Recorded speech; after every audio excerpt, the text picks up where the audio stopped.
How's everybody doing? Welcome back to Asshat Podcast on YouTube. More comic trades. And this time I usually do like 4, sometimes 5. This one's only going to be 3 because they're a little bit bigger, but here we go. This is the mammoth book of best crime comics. Ed McBain, Alan Moore, Max Allan Collins, Will Eisner, Mickey Spillane, Dashiell Hammett, Neil Gaiman, and more. Edited by Paul Gravett. Excuse me. 24 of the greatest crime comics ever. These are some of the slickest, moodiest graphic short stories ever collected from the mean streets and sin cities of crime. They range from America's classic newspaper strip serials and notorious uncensored comics to modern graphic novel masterpieces. The gallery includes Dashiell Hammett and Alex Raymond's Operator Secret Agent X9, that's a comic strip. Will Eisner's Masked Man of Mystery, The Spirit, another comic strip. Mickey Spillane's Tough Guy, Mike Hammer, another comic strip. Ed McBain's Streetwise Police Squad of 87th Precinct. Jose Munez and Carlos Sampaio's Brooding Ex-Cop Alaxina. Max Allan Collins and Terry Beatty's Femme Fatale Mystery. Great stuff.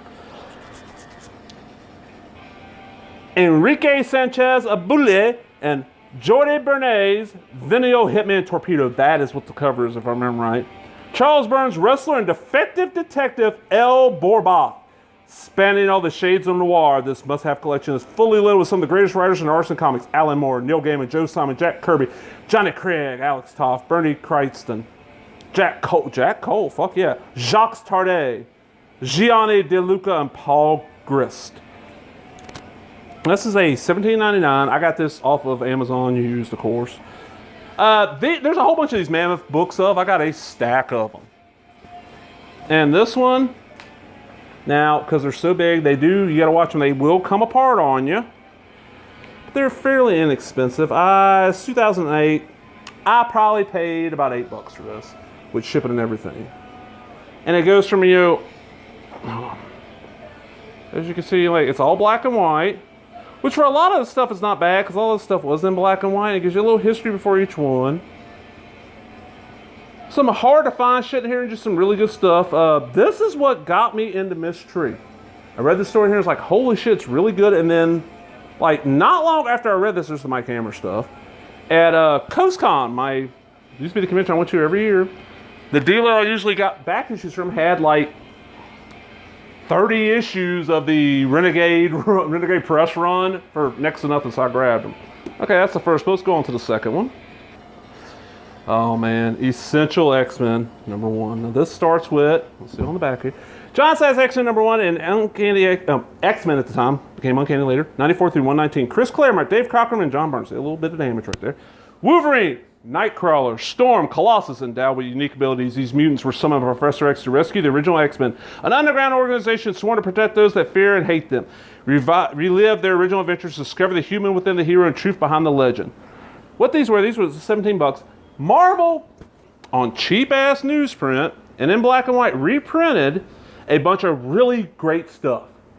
And the price was great, and you could get these from in-stock trades. These are really nice Magneto.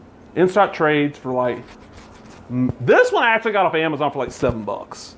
Now they're all out of print now because Marvel does not do the essentials anymore. Some of these X-Men volumes go for way more than they should. But these are great, and I got stacks and stacks of these. I love the Essential line. DC did one called the Showcase line. It kind of got a thing going on here. This is collections of comics, that are in black and white. This is, black and white. Got this. I've got, I think up around like issue 225. Around Mutant Massacre ending is about the last one of these I have. I wouldn't mind getting the last few. I want to say they got up probably to like the early Jim Lee stuff on Uncanny. The bad thing is, by the time you start getting up there, there's so much other shit you got to reprint to tell the whole story. That's what they did. They put them in order. Great little things. And some of these you can still find cheap. If you enjoy the character or team, grab it. Yes, it's black and white. That's the one complaint I heard everybody, oh, it's black and white. Fuck that. This was, what?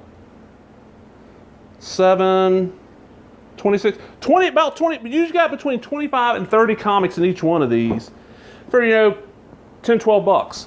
All right, now the last one, and oh my God. This was a gift from my now deceased aunt. I used to call him a crazy aunt. She passed away, pretty sure heart attack earlier this year, way too young an age. But she remembered how much I love this, because she remembers years and years ago, like on Christmas Day, the Fox channel was showing the Tick Christmas episode from the cartoon, and me and my two little cousins who were watching the Tick every week watched it, and my aunt loved it. So one year for Christmas, she got me, this is the Tick, the complete Edlin. 400 pages. 12 original Edlin issues plus more. And what this is the original run of the Tick. All 12 issues, plus the issue 13 that Ben Edlin has never done and probably never will. But somebody else sat down and used the clues Edlin had given us to do it. This is the original Tick stuff. And this is probably, that was the first printing for 2008. Okay, so they did more. I'm sure.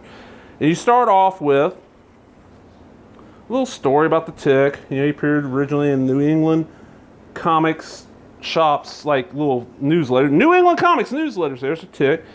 July, August 86. July, August 86. I was ordering from them. And he had like a little, and he's just this non-vulnerable superhero that escaped from the insane asylum. And Ben Edlin, over the course of 12 issues, which took up quite a few years to get out. Matter of fact, the last few issues were coming out when the cartoon started. Created this really great superhero series that I never hear anybody talking about hardly anymore. And part of that's probably because Ben Edlund's not on anymore. There's Chairface Chippendale and the Crocodiles. A lot of these were made, and that's issue 7. A lot of these were made into, you know, episodes of these series. Hold on, like, look. Chairface Chippendale. I will write my name across the face of the moon. He's got a chair for a face. And then, you know, just issue 8 with the man-eating cow and just so much great stuff in here. I mean, just so well done. And I like that issue 13 is in here, my friend. Let's see. Because they beat another character named the Tick, so they earn all his equipment. And then we get... Okay, issue 13. Now this is, like I said, it's not Benno. It's Mark... Damn it. Come on, Cord. Mark Sylvia. Pencils by Michelio Crazy Bread. Inks by Tak Toshiyama. And this came out a lot later. It works because there was other stuff that's happened. The Tick, after this series, just went through like a series of miniseries.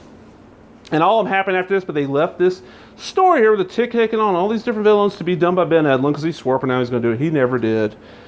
It's one of those where it's like, come on, dude, I really wish you would. But he never did. But hey, we got a resolution. The Tick is still coming out. They got some non-Ticks Ben Edlund stuff in here.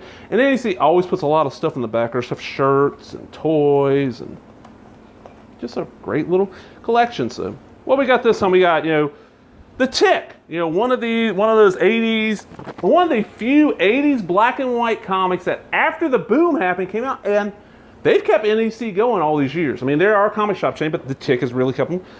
Essential X-Men #1. I don't know if, I'm pretty sure Marvel did the Essentials first before DC did the showcases. You know how much money these made them? And then, of course, you know, the Mammoth Book of Best Crime Comics. So we got comedy heroes, dead serious heroes, and then crime. Well, I hope y'all enjoyed that. Remember, if you did, give me that thumbs up, leave a comment, subscribe, all the other bullshit. Talk to everybody later. Bye-bye.